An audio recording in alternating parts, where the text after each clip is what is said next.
My dear students, in today's class, we will discuss the properties of acids and bases. Part number 2 of acids, bases and salts. Let us consider the properties of acids and bases in detail. Any substance which is having sour taste is acid. That which is having bitter taste is a base. So here, sour taste. A substance which is having sour taste is called acid. Similarly, a base will be having bitter taste.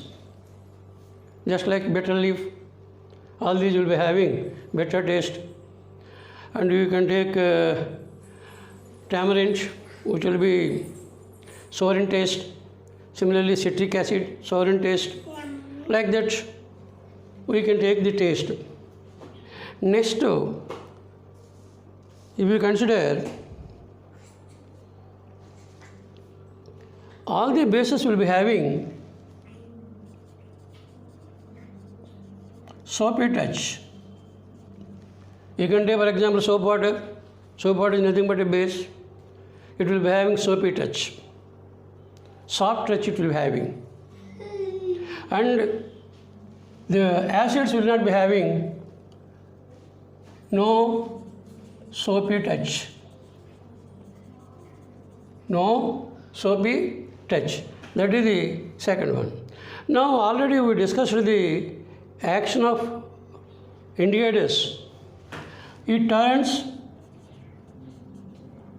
blue litmus to red, right? That is acid. But basic solution or base turns red litmus to blue. Okay. Some more indicators you can take which are more available in the laboratory. Any laboratory will be having these indicators. Methyl orange. If you take methyl orange indicator,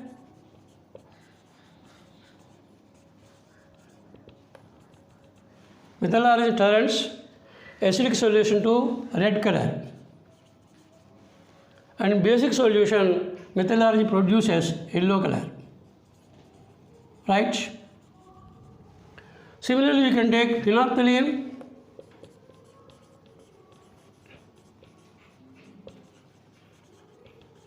It is also an indicator. Phenolphthalein remains colorless in acidic solution, and phenolphthalein turns the whole basic solution to pink color. The whole basic solution is turned to pink color. Right? That is about the indicators action. These three are sufficient for comparison with acids and bases. Next, we will take other properties. Acids react with active metals to liberate hydrogen gas.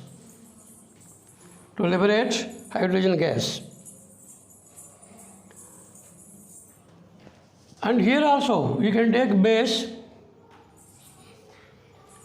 strong bases like sodium hydroxide react with metals like zinc aluminum to liberate hydrogen gas. So here acids liberate hydrogen gas when react with the active metals, because all metals cannot liberate hydrogen gas from acids. So I am writing here active metals. And you have to take strong bases, particularly like sodium hydroxide. They react with metals like zinc, aluminum, tin, lead, like this, to liberate hydrogen gas. Not all the metals, only certain limited metals, only they are also able to liberate. Later we will discuss deeply with equations. Okay, this is 1, this is 2, this is 3, this is 4, this is 5, this is 6. So we already considered 6 properties. Similarly, acids, 7th one, acids liberate carbon dioxide gas from carbonate and bicarbonate salts. Carbonate and bicarbonate salts. Carbonate means CO3 minus, bicarbonate means HCO3 minus 1. Salt means combination, you have to take cation, metallic ion. So acids can liberate carbon dioxide gas. We will do the experiment later. And here bases have no action on carbonate and bicarbonate salts, right? Similarly, we can take one more. Acids neutralize bases. Acid neutralize bases. Similarly, reverse, bases neutralize acids. Because acid is opposite to base, base is opposite to acid. Base properties are removed by the addition of acid, acid properties are removed by the addition of base. That is what you call neutralization. Acid plus base will give salt plus water. That reaction itself is called neutralization. That also we will study later. This is the only point we are considering now. What properties can you study under the heading of acids and bases properties? Similarly, one more point here I am writing. Acids produce H plus ions when dissolved in water. When dissolved in water. Similarly, you can take bases. In general, bases produce OH minus ions when dissolved in water.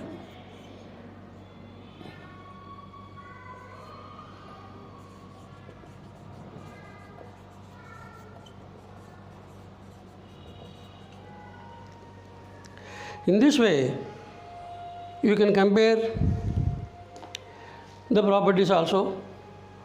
One more if you want to take, then we will complete.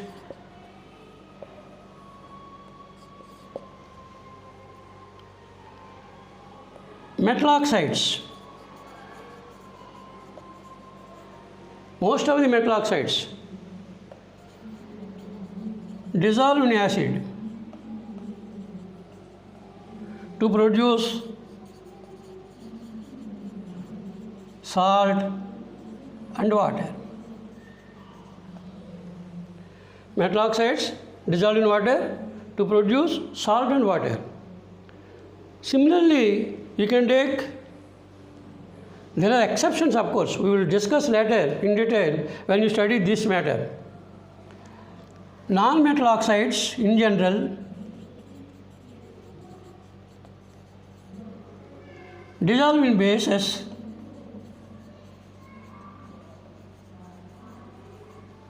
to produce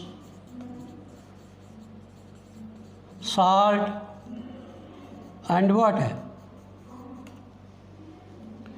In this way, we can consider all these. These are all properties of acids and bases. Up to this extent, we need not study because already studied. There is no more to study for the color indication here. Of course, if you want to study that is the BSc matter, action of methyl arrangement, action of phenolphthalein, organic indicators, how they are functioning, in acidic body how the structure changes, in basic body how the structure changes, that is entirely different topic, theory of indicators. That is, you need not study at present here.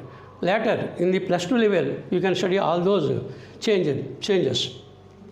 From that stage onwards, from 6 to 10, you have to take one by one, or 1 point here you can take, and we have to study one by one. All these properties in detail regarding acids and bases we have to study. Okay, please note it.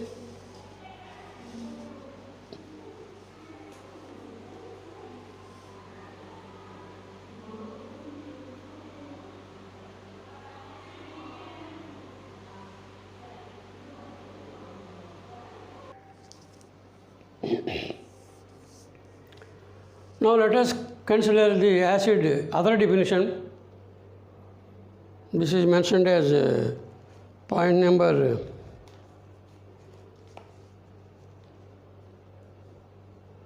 9. 9th point is it was mentioned as a substance which produces H plus ions when dissolved in water, that is called acid. A substance which produces OH minus ions when dissolved in water. When dissolved in water, aqueous solution. When dissolved in water means aqueous solution. So in aqueous solution, if the substance is able to produce OH minus ions, then it is called a base. Generally, all the OH group containing metals, they are called bases. And non-metals, generally they will form acids. Here you have to apply one trick. Here you have to apply one trick. Don't forget, whenever OH group is attached to non-metal, OH group is attached to non-metal, it is acid. You can learn it in chemical bonding. Whenever OH group is attached to metal, M means metal, then generally it is a base. Generally it is a base. And of course here, whenever H is carried by non-metal, it is also acid. When H is carried by metal, you cannot call it as a base. Here you can take HCl. There is no OH at all. But here H is directly attached to non-metal, so it is called what you call protic acid. There is no OH here. This is called protic acid. And HNO3, in all these cases, HNO3, H2SO4, like these cases, not this, this is organic acid. Acetic acid is organic acid. These are inorganic acids which are otherwise called mineral acids. HNO3, H2SO4, phosphoric acid, sulfuric acid, etc. These are known as oxyacids. Why are they oxyacids? Because in these two cases, OH group is attached to non-metal. That is why those are called oxyacids. And in this case, OH group is directly attached to metal ions. So this is a base. Exceptional case is ammonium hydroxide. Ammonium hydroxide is not a metal. Ammonium ion, not a metal. It is non-metallic ion. Even then when it is carrying OH minus ions, it will be considered as base. This is exceptional case. So remaining metallic hydroxides, all the metallic hydroxides, ferric hydroxide, cupric hydroxide, stannous hydroxide, lead hydroxide, what not, any metal hydroxide, barium hydroxide, rubidium hydroxide, cesium hydroxide, any metal hydroxide is considered as a base. Any non-metal hydroxide is considered as an acid. And of course HCl like HCl, HBr, HI, HF, these are protic acids where hydrogen is attached directly to halogen. Those are protic acids. And so here protic acids, oxyacids are completely acids, and metal attached to OH group, these are bases. Exceptional cases ammonium hydroxide where ammonium ion is a radical but not metal ion. So these are the examples. Now you can take here HCl. When dissolved in water, what happens? Ionization into H plus plus Cl minus ions. H plus into H plus plus Cl minus ions. Writing in this way optionally may be correct, strictly speaking not correct, because it is present in water. So H plus, water means aqua, Cl means aqua. HCl is releasing H plus ion.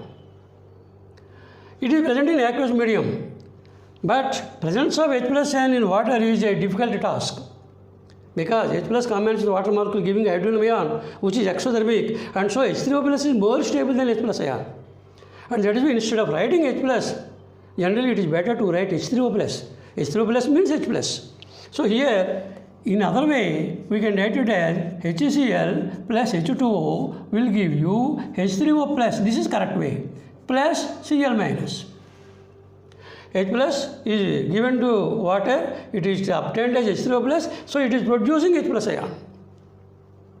And so this is acid. Similarly, you can take, for example, here HNO3 plus H2O. Like this you can take H3O plus plus NO3 minus nitrate ion. In all these cases, all these are giving H plus ions. For simplicity's sake, generally we can write H plus. For example, you can take H2SO4 in water. It dissociates into H plus plus HS4 minus ion. It is giving H plus ion. And the so-called HSO4 bisulfate ion also dissociates into H plus plus SO4 minus 2 ion. So there are two ionizations for sulfuric acid. Simply you can write 2H2SO4, H2O, 2H plus plus SO4 minus 2. In this we can write all these are able to give H plus ions. So those are acids. Similarly, you can take here NaOH, H2O, you can get here Na plus plus OH minus ions. OH minus ions are released in the aqua medium. So a free release of OH minus indicates the basic character. Similarly, you can take KOH, H2O, K plus plus OH minus ions. Up to this extent it is correct. But in other cases, like magnesium hydroxide, if you take for example, in H2O, Mg2 plus plus 2 OH minus ions, that is correct up to this extent. But these two will combine to give back the undissociated molecule. That means forward reaction is less, backward reaction is more. That means OH minus ions will be produced low in number, and that is why it is called weak base. Whatever amount of KOH or NaOH is present, they completely dissociate to give you more than 98% of the OH minus ions. If you take 100% here, 98% OH minus will be obtained. If you take 100% here, only 20% or even less than 20% OH minus may be obtained. That is difference is there. And so, even you can take ammonium hydroxide, highly soluble in water. Highly soluble in water. In water, you can it will be dissociated as ammonium ions and OH minus ions. But these two are combining once again to give back the ammonium hydroxide. Dissociation is less, lower number of H plus ions, OH minus is obtained. In this way, this is separate category, that is separate category. Here also we can mention one more like this, acetic acid, H2O, CH3, COO minus plus H plus.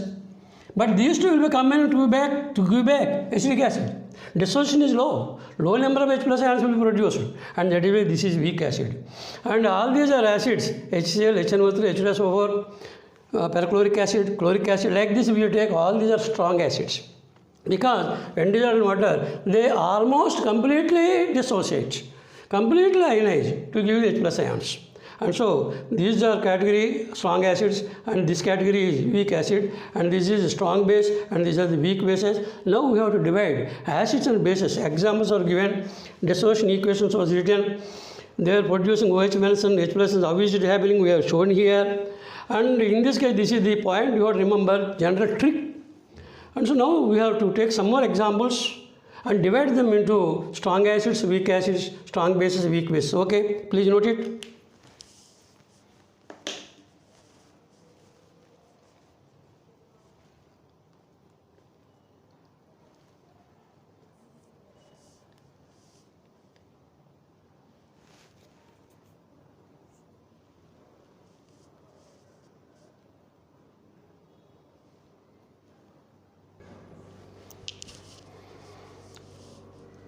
Now let us consider strong acids, weak acids, strong base, weak base.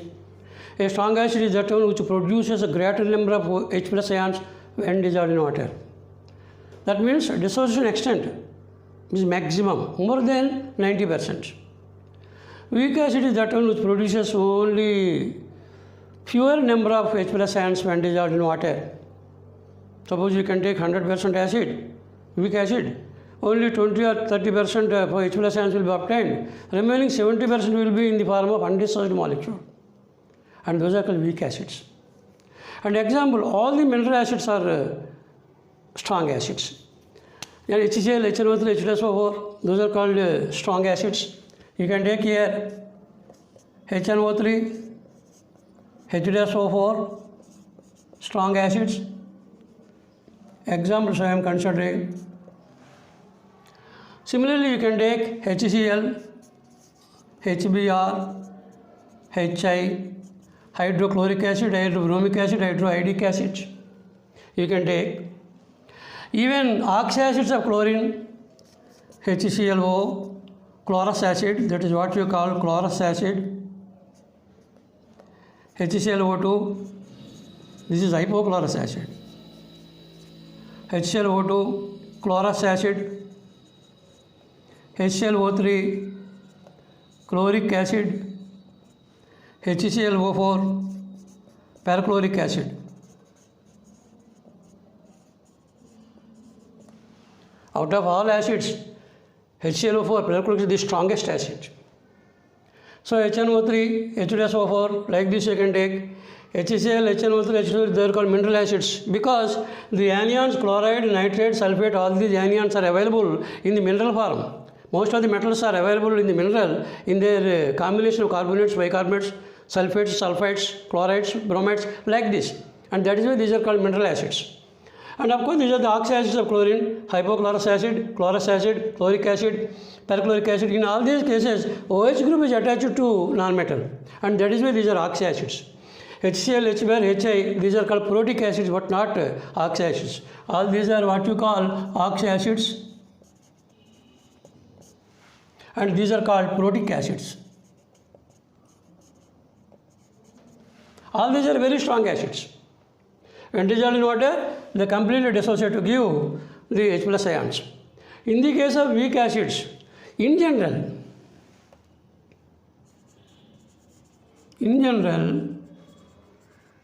organic acids are considered as weak acids.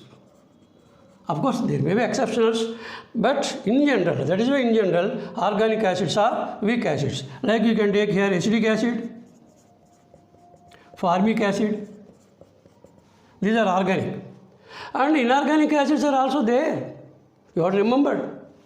H2CO3, this is what you call carbonic acid, weak acid. You can take H3PO3, phosphorus acid, H3PO4, phosphoric acid.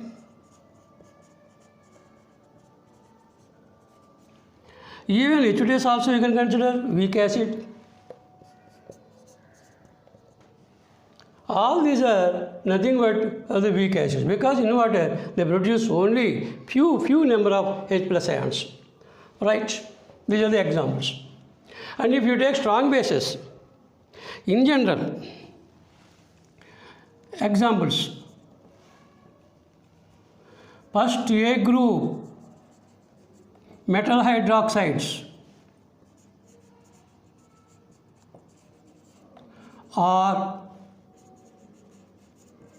completely soluble in water. So, They are called alkalis. These are very strong bases. These are very strong bases. What are those? You can take here sodium hydroxide. You can take potassium hydroxide. You can take here rubidium hydroxide. You can take cesium hydroxide. Like this, you can take strong bases. The very famous strong bases which are available in the laboratory, sodium hydroxide and potassium hydroxide. These are also first degree metal hydroxides. Sometimes we may include barium hydroxide in the strong base character also. And if you take weak bases, these are all very strong bases. These are the best examples for strong bases. And weak bases, if you take, what are those? Ammonium hydroxide, completely soluble in water.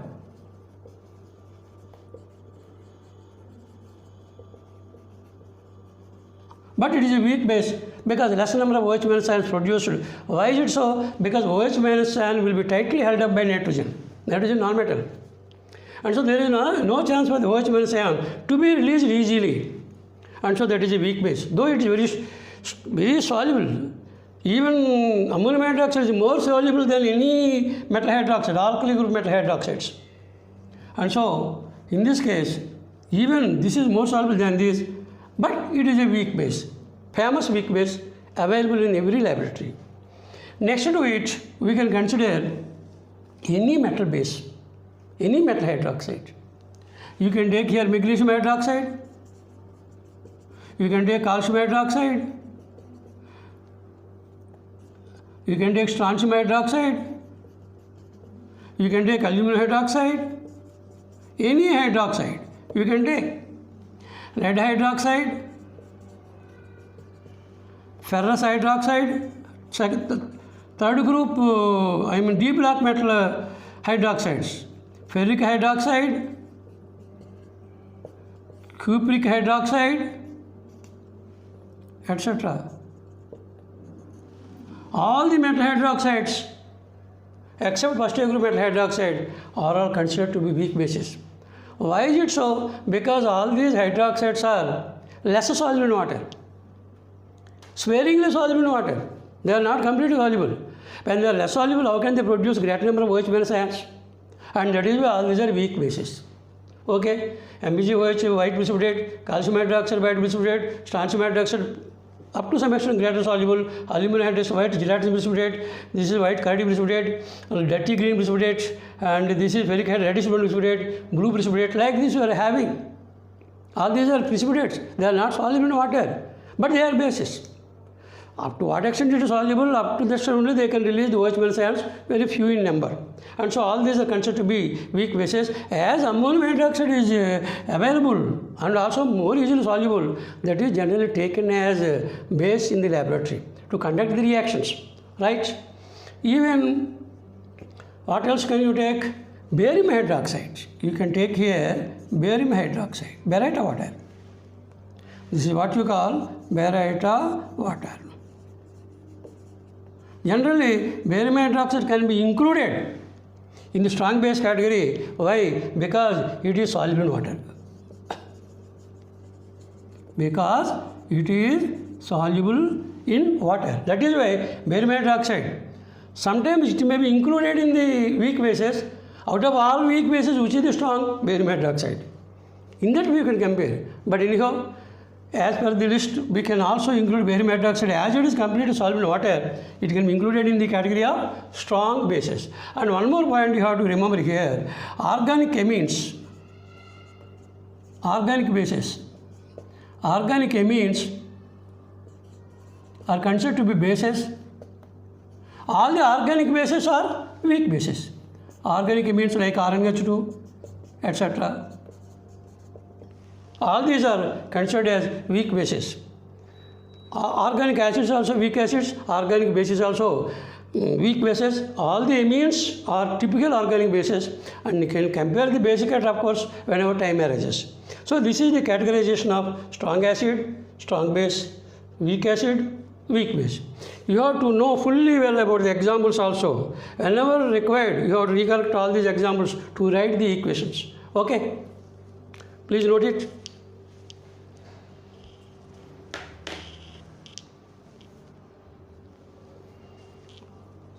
In the next class, we will continue from neutralization onwards.